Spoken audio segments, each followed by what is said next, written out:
Good evening student. आज हम business tax assessment and planning इस सब्जेक्ट के under agricultural income set off and carry forward losses का introduction देखने वाले हैं। इसके बाद हम वन बाय वन प्रॉब्लम देखेंगे। लेकिन पहले ये कंसेप्ट क्या है ये आपको समझ में आनी चाहिए, तभी आपको प्रॉब्लम अच्छी तरह से समझ में आएंगे। सो हम पहले क्या कर रहे हैं, कैरी फॉरवर्ड लॉसेस का एंड सेट ऑफ क्या है, ये पहले कंसेप्ट हम क्या कर लेंगे, समझ लेंगे। तो स्टार्ट करते हैं।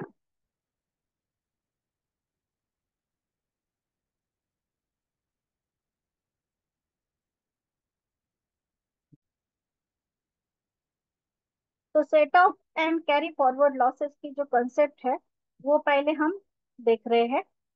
तो set off and carry forward losses in certain cases some amount are deemed as income in hand of assessee though they are actually not in nature of income. तो कुछ केसेस में क्या होता है कि एसएससी के हैंड में कुछ जो इनकम्स होते हैं, तो वो इनकम मतलब डीम्ड एज इनकम, मतलब इनकम नहीं होते लेकिन फिर भी वो इनकम की तरह ट्रीट किए जाते हैं। This cases are contained in section 68, 69, 69A, 69B, 69C and 69D. The assessing officer may be required the assessee to furnish explanation in such cases.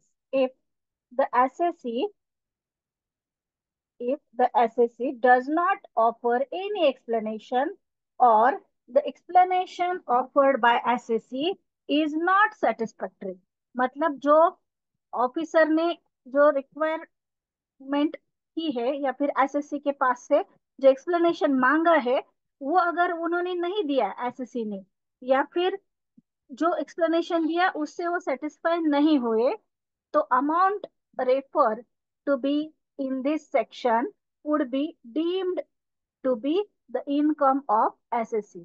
तो ये जो अमाउंट होगी वो क्या की जाएगी, तो इनकम ऑफ एसएससी इस तरह से समझ ली जाएगी।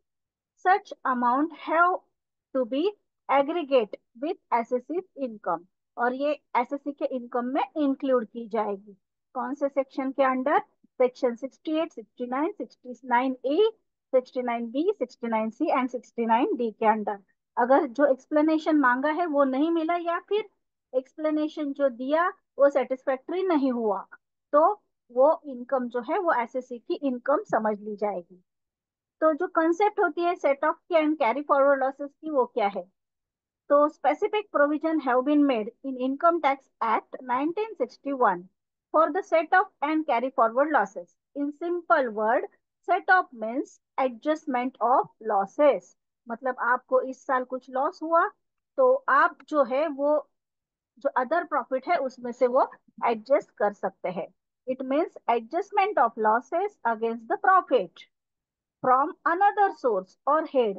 अनदर सोर्स से या फिर हेड से आप वो क्या कर सकते हैं, एडजस्ट कर सकते हैं इन सेम असेसमेंट ईयर, उसी असेसमेंट ईयर में। If losses can not be set off in same year due to inadequate profit, अगर प्रॉफिट ज्यादा नहीं हुआ और वो जो लॉस है वो अगर सेट ऑफ नहीं हो सका उस ईयर में, then such loss are carry forward to next assessment year. तो ये लॉस क्या किया जाता है, नेक्स्ट असेसमेंट ईयर में कैरी फॉरवर्ड किया जाता है for adjustment against the eligible profit for that year. Next year के प्रॉफिट में वो क्या किया जाता है, एडजस्ट किया जाता है। The maximum period for which different losses can be carry forward for set off has been provided in act. तो इसके लिए जो पीरियड होता है वो अलग अलग से एक्ट में प्रोवाइड किया गया है। तो अभी हमें कुछ जो कंसेप्ट है वो कंसेप्ट देखनी है। तो पहले है impermissible inter source set off, impermissible inter-source set-off. Inter-source set-off, however, is not permissible in following cases. तो जो नीचे दी गई केसेस है उसमें ये परमिशिबल नहीं है। तो पहला है long term capital loss, section 73। 70 मतलब 70 और सब सेक्शन क्या है, 3 है। तो long short term capital loss is allowed, but allowed to be set off against both short term capital gain and long term capital gain। मतलब अगर short term capital loss होगा तो वो शॉर्ट टर्म कैपिटल गेन या फिर long term capital gain में क्या हो सकता है, सेट ऑफ हो सकता है। However, long term capital loss can be set off only against long term capital gain। अगर लॉन्ग टर्म कैपिटल का लॉस हुआ तो सिर्फ वो कहाँ पर सेट ऑफ होगा, लॉन्ग टर्म कैपिटल गेन में ही सेट ऑफ होगा, वो शॉर्ट टर्म कैपिटल गेन में सेट ऑफ नहीं होगा। तो ये इम्परमिशिबल है या फिर उसके लिए परमिशन नहीं है। सेकंड है, सेकंड कंसेप्ट है speculation of loss under section 73 subsection A. A loss in speculation business can be set off only against the profit of any other speculation business and not against any other business or income. However, loss from business can be adjusted against the profit from speculation business। तो speculation business में अगर आपको loss होता है तो वो सिर्फ speculation business से ही सेट ऑफ हो सकता है। लेकिन नॉर्मल जो प्रोफेशन है या फिर बिजनेस है, तो उसमें से अगर लॉस होगा तो आप वो स्पेकुलेशन बिजनेस में से सेट ऑफ कर सकते हैं। तो ये सेकंड है। थर्ड जो है वो है loss from activity of owning, just a minute.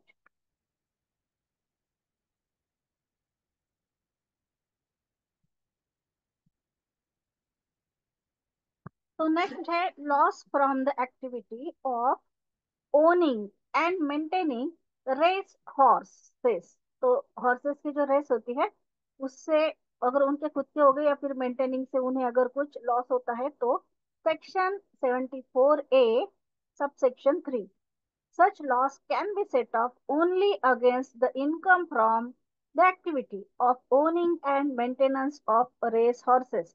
मतलब इसमें अगर कुछ लॉस होगा तो सेम इसी बिजनेस में से अगर प्रॉफिट होगा या फिर एक्टिविटी में से प्रॉफिट होगा तो ही आप वो सेट ऑफ कर सकते हैं।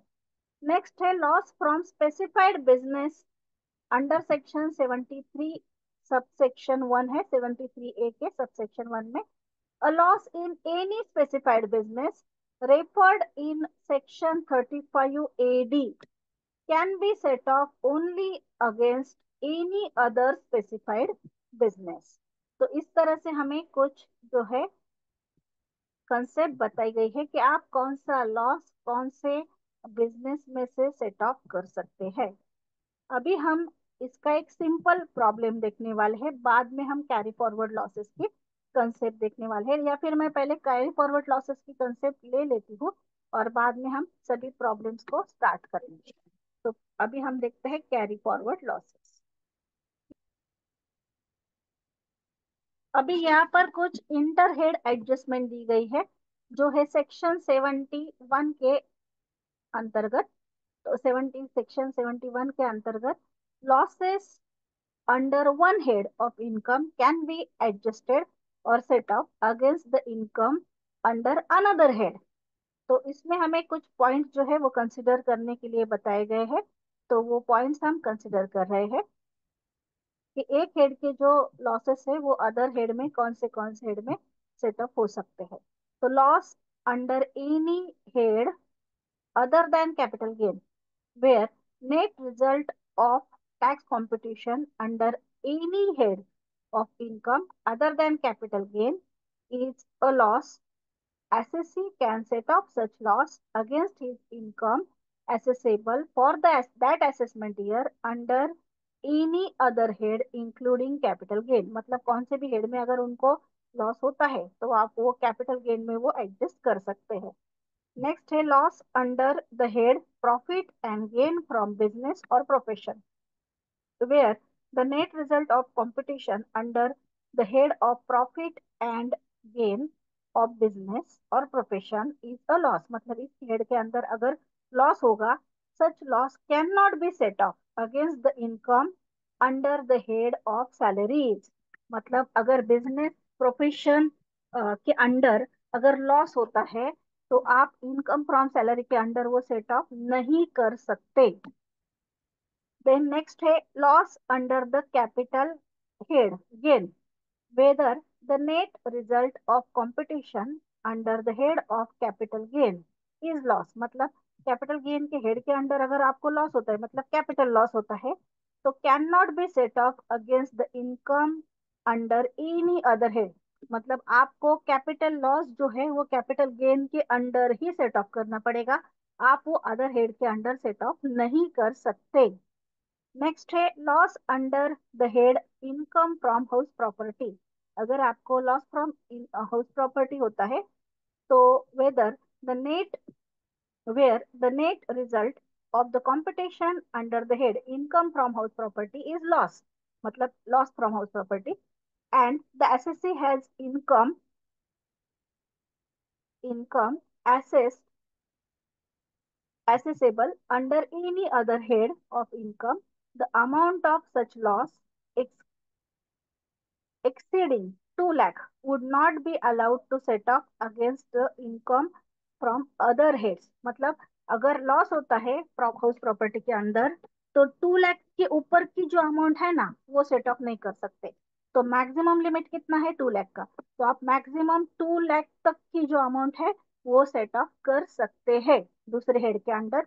लेकिन 2 लाख के ऊपर की अगर अमाउंट होगी तो वो ऊपर के अमाउंट आप सेट ऑफ नहीं कर सकते, तो मैक्सिमम कितना लेना पड़ेगा, सिर्फ 2 लाख ही सेट ऑफ करना पड़ेगा। नेक्स्ट है speculation losses, loss from the activity of owning and maintaining race horse and loss from specified business referred in section 35 AD cannot be set off against income under any other head।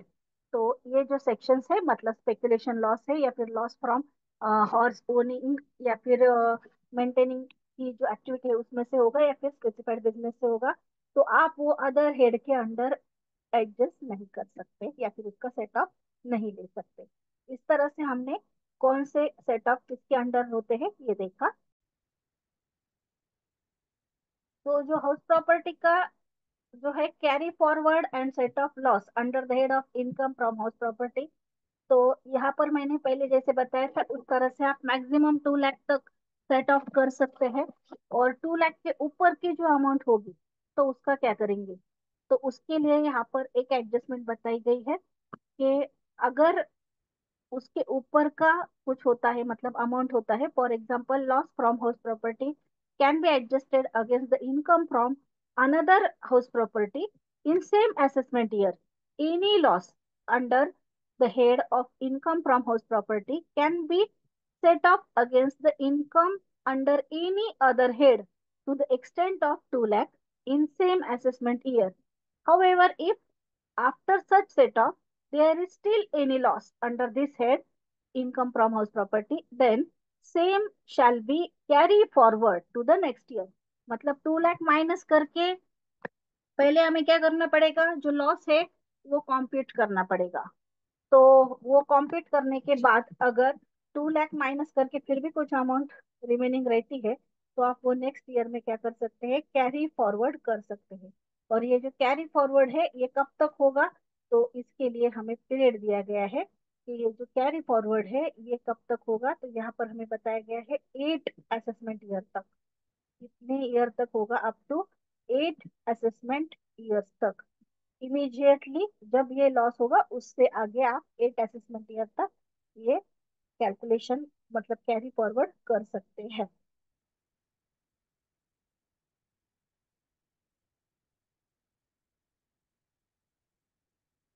तो ये हो गया loss from house property का। Then person who incurred loss alone is entitled to carry forward and set off the loss।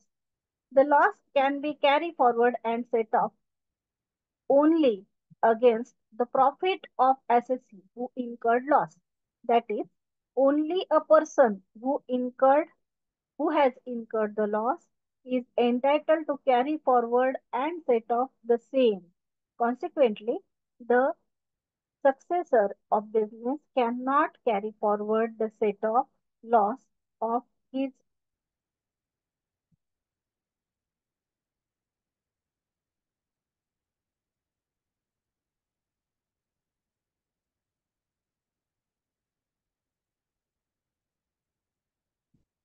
Okay, तो person who incurred the loss alone is entitled to carry forward and set off the loss.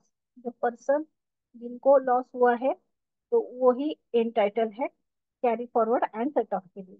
Maximum period of carry forward and set of loss. Business loss can be carry forward for maximum period of 8 assessment years.